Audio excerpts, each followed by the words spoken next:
Hi friends, வணக்கம். இன்றைக்கி நம்ம வீடியோவில் பச்சை பட்டாணியில் பொரியலும் பச்சை பட்டாணி இட்லி தோசைக்கு தொட்டுக்கிறதுக்கு சட்னியும் தான் எப்படி செய்கிறதுன்னு பார்க்க போகிறோம்.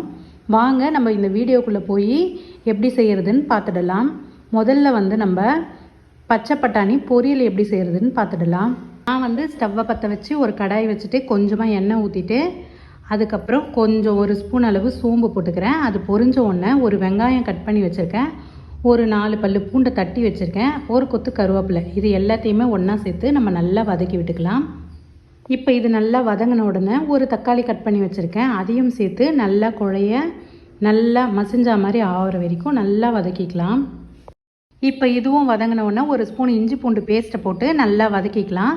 வதங்கின உடனே ஒரு கப்பு பச்சை பட்டாணியை நான் தோல் எடுத்து வச்சுருக்கேன், அதையும் சேர்த்து நல்லா ஒரு நிமிஷத்துக்கு வதக்கி விட்டுக்கலாம்.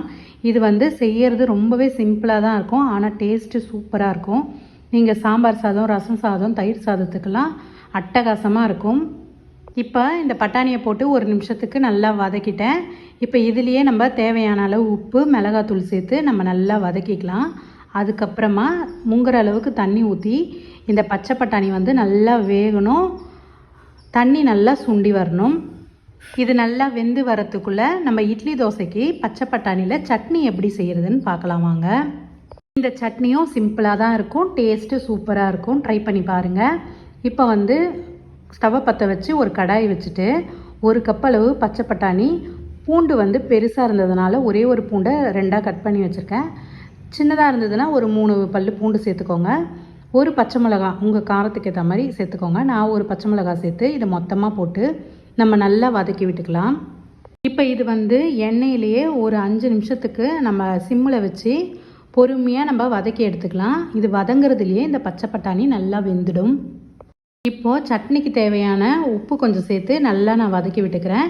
இப்போ இது நல்லா வதங்கினதும் நம்ம ஸ்டவ்வை ஆஃப் பண்ணிவிட்டு கொஞ்சமாக கொத்தமல்லி சேர்த்து அதையும் அந்த சூட்லேயே ஒரு வதக்கிட்டு சூடு நல்லா ஆறுனதுக்கப்புறம் நம்ம மிக்ஸி ஜாரில் வதக்கி வச்ச பட்டாணியை சேர்த்துட்டு ஒரு சில்லு தேங்காய் பதையை குட்டி குட்டியாக கட் பண்ணி அதையும் சேர்த்து ஒரு ஓட்டிட்டு இதுலேயே கொஞ்சமாக தண்ணி சேர்த்து நம்ம நல்லா மையாக அரைச்சி எடுத்துகிட்டு வந்துடலாம்.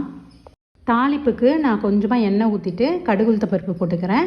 கடுகு பொரிஞ்ச உடனே ஒரு ஸ்பூன் அளவு உளுந்து, ஒரு ஸ்பூன் அளவு கடலைப்பருப்பு சேர்த்து நம்ம நல்லா வதக்கிக்கலாம்.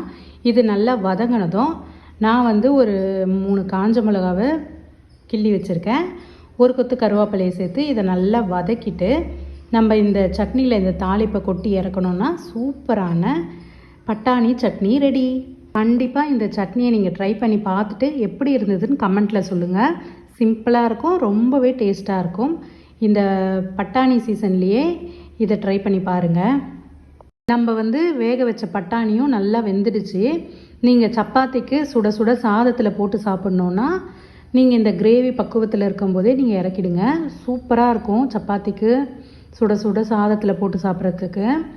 அப்படி இல்லை நீங்கள் சாம்பார் சாதம், ரசம் சாதத்துக்கெல்லாம் தொட்டு சாப்பிட்ணுன்னு நினச்சிங்கன்னா இன்னும் ஒரு 2 நிமிஷம் சிம்மிலேயே ஸ்டவ்வில் அப்படியே விட்டுருங்க, அந்த தண்ணியெல்லாம் சுண்டி நம்மளுக்கு பொரியல் கிடச்சிரும். இந்த வீடியோ உங்களுக்கு பிடிச்சிருந்தா லைக் மட்டும் ஒன்று கொடுத்துருங்க. அடுத்த ஒரு நல்ல வீடியோவில் பார்க்கலாம்.